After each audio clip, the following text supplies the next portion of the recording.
বড় বেগম সাহেবা, আমাকে ডেকেছেন? দাদিমা, আমাদেরও ডেকেছেন নাকি? হ্যাঁ, তোমাদের সাথে কিছু দরকারি কথা ছিল, সেজন্যই ডেকেছি। হাসান, তুমি তোমার টাকা পয়সা ঠিক মতো পাচ্ছ তো? ইয়ে মানে বেগম সাহেবা। হ্যাঁ বড় বেগম সাহেবা, হাসান ঠিক মতোই টাকা পয়সা পাচ্ছে। সবাই তাদের টাকা ঠিক মতোই পাচ্ছে। আমি তোমাকে জিজ্ঞেস করিনি, হাসানকে জিজ্ঞেস করেছি। কি ব্যাপার হাসান, তুমি তোমার টাকা পয়সা ঠিক মতো পাচ্ছ তো? বেগম সাহেবা, আমাকে ঠিক মতো টাকা পয়সা দেওয়া হচ্ছে না। অল্প কিছু দিয়ে বাকি টাকা পরে দেবার কথা বলা হচ্ছে, কিন্তু সেটাও আমাকে ঠিক মতো দেওয়া হচ্ছে না। এই মিথ্যে কথা বলছে বেগম সাহেবা, ও মিথ্যে কথা বলছে। ওর মিথ্যে কথা বিশ্বাস করবেন না। আচ্ছা, তুমি থামো নায়েব। অজয়, হাসান যে ঠিক মতো পয়সা পাচ্ছে না, এই ব্যাপারে তোমার কিছু বলার আছে? না দাদিমা, আমার আর কি বলার থাকবে। এদেরকে যতই দাও না কেন, এরা কখনোই সন্তুষ্ট হবে না। বুঝতে পেরেছি। অজয়, উত্তরবঙ্গের জমিটা তোমার খুব পছন্দ, তাই না? হ্যাঁ দাদিমা, আমি সেখানে আমার ঘোড়ার আস্তাবল বানাতে চাই। সেই জমিটা আমি হাসানকে দিতে চাই। না, মানে কি বলছেন আপনি বেগম সাহেবা? মানে কি? দাদিমা, কি বলছো তুমি এসব? হ্যাঁ, তুমি না বললে এদের যতই দেই না কেন কখনো সন্তুষ্ট হবে না। আমি দেখি এই জমি হাসানকে সন্তুষ্ট করতে পারে কিনা। না দাদিমা, এ অন্যায়। তুমি আমার জমি ওকে দিতে পারো না। জমিটা আমার প্রাপ্য। আচ্ছা, তাই বুঝছি।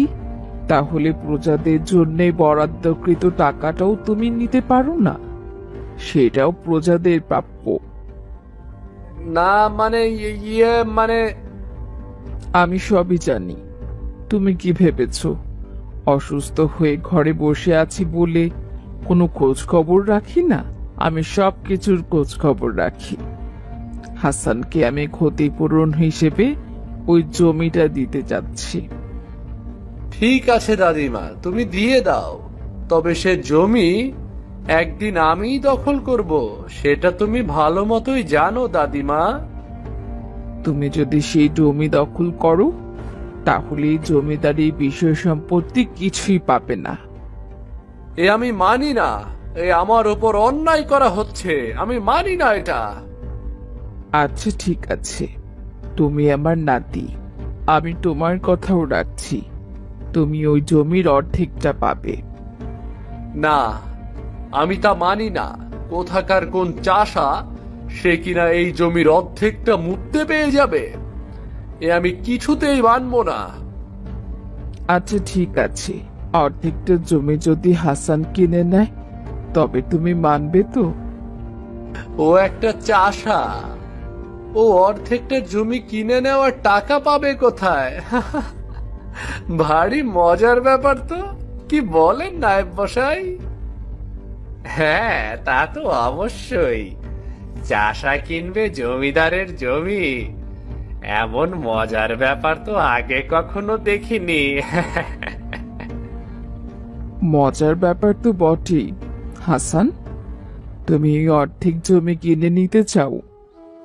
বেয়াদবি মাফ করবেন বেগম সাহেবা, এ তো মনে হচ্ছে আমার সাথে ঠাট্টা হচ্ছে। আমি অর্ধেক জমি কেনার টাকা কোথায় পাবো? আচ্ছা ঠিক আছে হাসান, তোমার কাছে এখন কত টাকা আছে? বেগম সাহেবা, আমার কাছে এই একটা টাকাই আছে। ঠিক আছে, এই 1 টাকা দিয়ে আমি তোমার কাছে উত্তরবঙ্গের জমিটা অর্ধেক বিক্রি করে দিলাম। এই অর্ধেক জমির ওপর অজয় কোনো অধিকার ফলাতে পারবে না, দাবি রাখতে পারবে না। নায়েব মশাই, আপনি কাগজপত্র তৈরি করে আমার কাছে নিয়ে আসুন। বেগম সাহেবা কি বলছেন? এ তো এ তো অসম্ভব ব্যাপার। অর্ধেকটা জমি, তাও আবার 1 টাকায়। না না বেগম সাহেবা, এ জমি আমি নিতে পারবো না। তুমি এই জমি কিনে নিয়েছো, আর আমার নাতির আচরণের জন্য তুমি ক্ষতিগ্রস্ত হয়েছো বলেই আমি ক্ষতিপূরণ হিসেবে এই জমি 1 টাকাতেই তোমাকে দিচ্ছি। তুমি আর আপত্তি করো না। আচ্ছা, তাই বুঝি? আমার আচরণের জন্য এই চাষা ক্ষতিগ্রস্ত হয়েছে, তাই না? ঠিক আছে, আমি ওর অর্ধেক জমির ওপর কোনো দাবি রাখবো না। তবে ওকে ডান দিকের অংশ নিতে হবে, বাম দিকের অংশ কিন্তু আমার।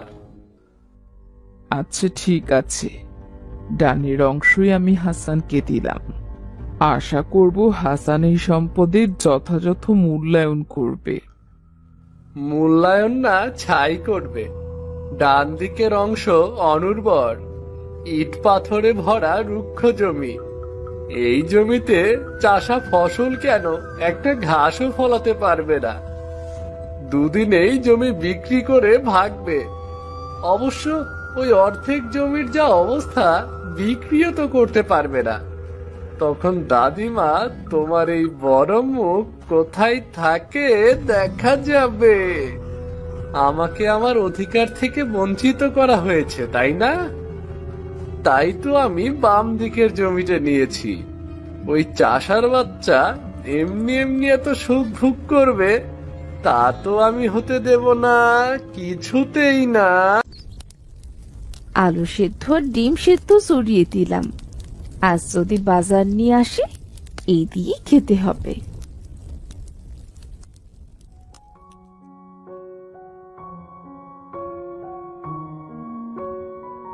কই গো হাসি, কোথায় তুমি? কি গো, বাজারে এনেছো? আরে, বাজারের খবর রাখো, তার চাইতেও মজার খবর এনেছি গো। বাজার নিয়ে আসনি তো খাবে কি? তোমার মজার খবরে কি পেট ভরবে? পেট ভরবে না, তবে মন ঠিকই ভরবে, জীবন বদলে যাবে। এমন দারুণ খবর শুনলে তুমি অবাক হয়ে যাবে। তাই নাকি? তা কি খবর শুনি? আমি এখন অর্ধেকটা জমির মালিক, বুঝেছো?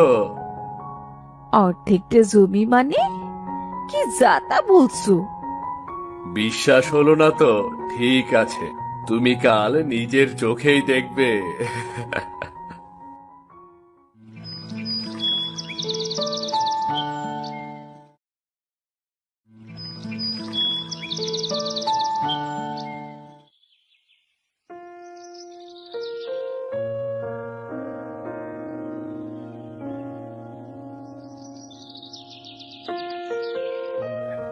এই বুঝি সেই তোমার 1 টাকার অর্ধেক জমি? হ্যাঁ, এটাই তো সেই জমি মনে হচ্ছে। আমার ডান দিকের অংশ পাওয়ার কথা ছিল। এটাই তো ডান দিকের অংশ। এই জমি তো একদম পতিত, কোনো ফসলই ফলানো যাবে না। আরে না না, কি বলছো? নিশ্চয় এটা খুব ভালো জমি। বড় বেগম সাহেবা আমাকে দিয়েছেন। চাষের কাজ শুরু করলেই বোঝা যাবে।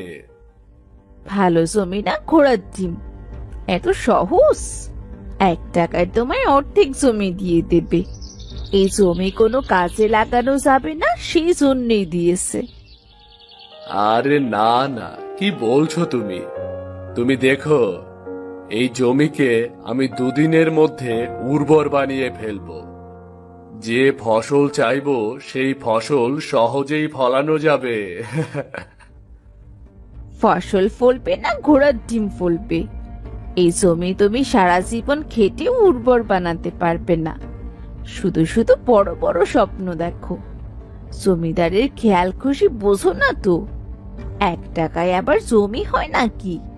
তোমার সাথে ঠাট্টা তামাশা করার জন্যই এই জমি দিয়েছে।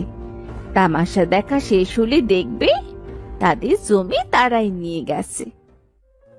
আরে না না, আমাকে সত্যি এই জমি দিয়েছে। তুমি আর এসব কথা বলে আমার মন ভেঙে দিও না তো। আমাকে কাজ করতে দাও। দেখবে এই জমিতে আমি কত সুন্দর ফসল ফলাই।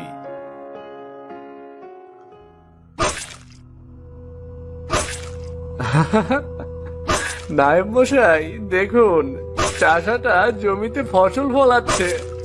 ফসল ফলবে নাকি পাথর ফলবে ওই জমিতে, বলুন তো কি ফলবে? বলুন বলুন। ওই জমিতে পাথরের বড় বড় গাছ ফলবে। পুরো জমিতেই তো পাথরে ভরা। হ্যাঁ, ওই চাষা কিনা শেষ পর্যন্ত পাথরের চাষ করবে। দেখেছো, বলেছিলাম না, জমিদার ঠাট্টা তামাশা করার জন্যই তোমায় জমি দিয়েছে। ওই দেখো, ঠাট্টা তামাশাই করছে। করতে দাও তো, তুমি ওদের কথায় কান দিও না। তুমি দেখো আমি কি করি।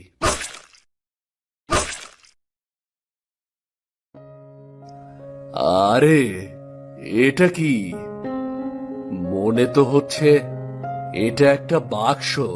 হাসি, এদিকে এসো, আমার সাথে হাত লাগাও তো, দেখো তো এটা কি।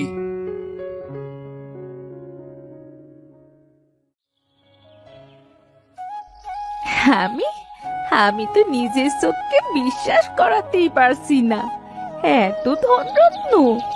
ওগো, আমাদের তো এবার দিন ফিরে গেল গো। হাসি, এ তো চমৎকার হয়ে গেল।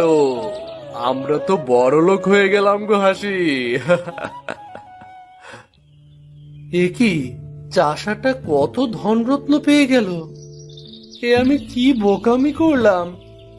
আমি যদি ডান দিকের জমিটা নিতাম, তাহলে তো এই ধনরত্নের মালিক আমি হতাম। এ আমি কি বোকামি করলাম! নিজে ভালো জমিটা রেখে চাষাকে ওই পাথরে জমিটা দিলাম, আর শেষ পর্যন্ত কিনা চাষাই জিতে গেল। একেই বলে পরের জন্য গর্ত খুঁড়লে সেই গর্তে নিজেকেই পড়তে হয়। একেই বলে কপাল।